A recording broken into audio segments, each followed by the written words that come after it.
এক শিল্পপতির বাবা একমাত্র ছেলে তার বার্থডেতে সেলিব্রেট করতে বাবার কাছে 2 লাখ টাকা দাবি করলো। এর মধ্যে মা চলে এসে বলল, আমাদের একমাত্র ছেলে, এই সম্পদ সবকিছুই তো একদিন ওর হবে, দিয়ে দাও, ওর মনে কষ্ট দিও না। বাবা বললেন, যদি আমার ছেলেকে একটা উড়ান্ত বিমানের পাইলটের সিটে বসিয়ে তোমার ছেলের ওপর প্লেনের দায়িত্ব দিই নেমে পড়ি, তখন কেমন হবে তুমি বলো? মধ্যবিত্ত থেকে শিল্পপতি হয়ে ওঠা স্বামীকে বুঝবেন বলেই মহিলা আর কোনো এগ্রিমেন্ট করলেন না। বাবা এবার বললেন, ঠিক আছে, আমি তোমার ছেলেকে 2 লাখ টাকা দিব, যদি সে আগামীকাল আমাকে পরিশ্রম করে 200 টাকা উপার্জন করে এনে দিতে পারে। সারা রাত নাক ডেকে ঘুমিয়েছেন ছেলে, মাত্র 200 টাকা লুল। বাবা আগামীকাল দেখতে পারবে ছেলে তার সম্পদের দায়িত্ব নেওয়ার মতো যোগ্য হয়েছে। পরের দিন সকাল 7টায় বাবা ছেলেকে ডেকে ঘুম থেকে উঠিয়ে দিল। রাজ্যে বিরক্ত ছেলে, চোখে মাত্র 200 টাকার জন্য এত সকালে ঘুম থেকে উঠতে হবে? রেডি হয়ে একেবারে ফুলবাবু সেজে 200 টাকা উপার্জন করতে বের হয়ে গেল। ছেলেটি পকেটে 1 টাকাও নাই। সাথে বাবা একজন স্পাইট দিয়ে ঘর থেকে বের হওয়ার পর এখন মনে হচ্ছে একটা সমুদ্রের মাঝে গেল। বিনা পুঁজিতে টাকা কোথায় পায়? কারোর কাছ থেকে ধার করতে পারছে না, কারোর সাহায্য নিতে পারছে না, ভিক্ষুক করতেও পারবে না, পরিশ্রম করে উপার্জন করতে হবে। ভাবতে ভাবতে দুপুর হয়ে গেল। সামনে একটা রিক্সা গ্যারেজ ঢুকে পড়ল। সেখানে কিন্তু অপরিচিত মানুষকে তারা রিক্সা দিবে না।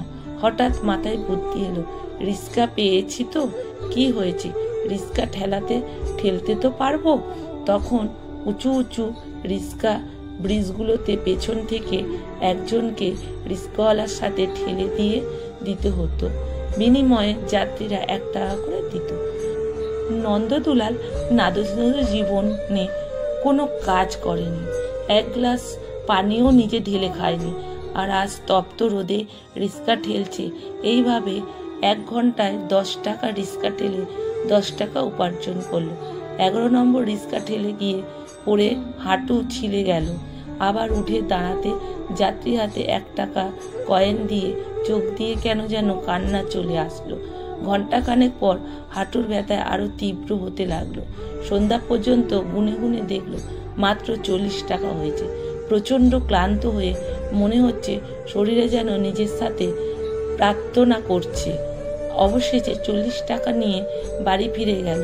বাবার সামনে গিয়ে 40 টাকাটা বাবার হাতে দিয়ে বাবাকে জড়িয়ে ধরে কাঁদতে কাঁদতে বলল, আমি পারিনি বাবা। ছেলের বিধ্বস্ত ক্লান্ত চেহারা, হাঁটুর কাছে ছেঁড়া প্যান্ট দেখে বাবা একটা গা জ্বালা হাসি দিল। ছেলের কাঁধে হাত রেখে বলল, এখন আমার সাথে ধানমন্ডি থেকে হেঁটে বুড়িগঙ্গা সেতুর কাছে যাবে, কোনো প্রশ্ন না করে।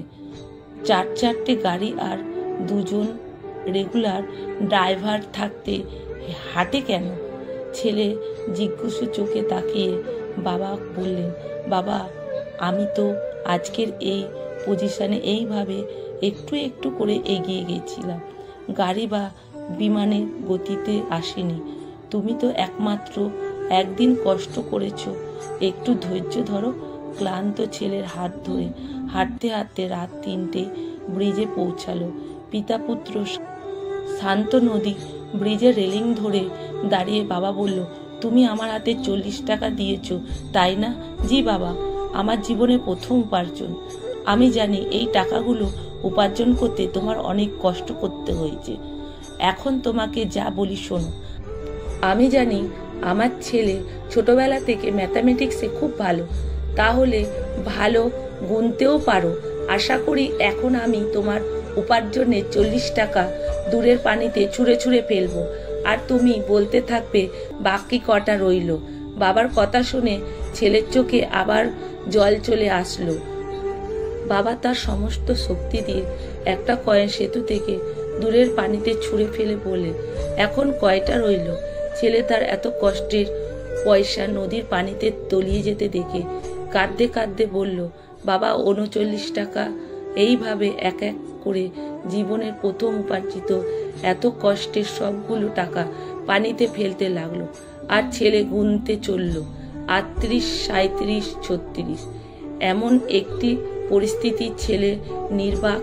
শেষে টাকাটা বাবা ফেলল না, পয়সা ফেলা বন্ধ করে ছেলেকে বলল, তোমার উপার্জনের 40 টাকা আজকে আমি নষ্ট করতে তুমি কাঁদলে, আর আমার কত টাকা তুমি এইভাবে নষ্ট করেছো তার হিসেবে আছে তোমার কাছে?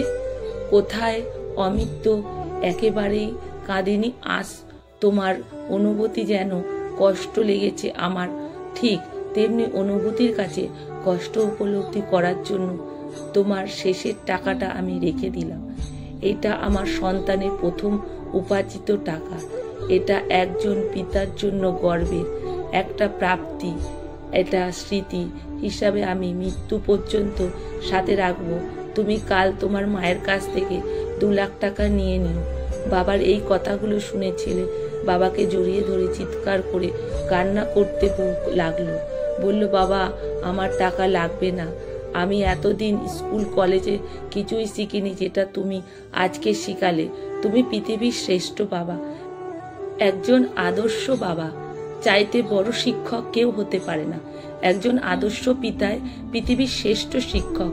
বাবা হেসে বললেন, কেন লাগবে না? কাল তো তুমি তোমার মায়ের কাছ থেকে টাকা নেবে বলে, এবং আমি আশা করব তুমি তোমার জীবনের শ্রেষ্ঠ জন্মদিন পালন করবে। পরের দিন ছেলেটি তার মায়ের কাছ থেকে টাকা নিয়ে দুজন মধ্যবিত্ত বন্ধুকে নিয়ে একটা তৈরি পোশাকের দোকান করল। 2 বন্ধুকে ওয়ার্কিং পার্টনার করে জন্মদিনের সেই দোকানের উচ্ছেদন করতে এসে শিল্পপতি পিতা ছেলেকে বুকে জড়িয়ে ধরলেন। লেখা সংগৃহীত, পাঠে অনিতা ভট্টাচার্য।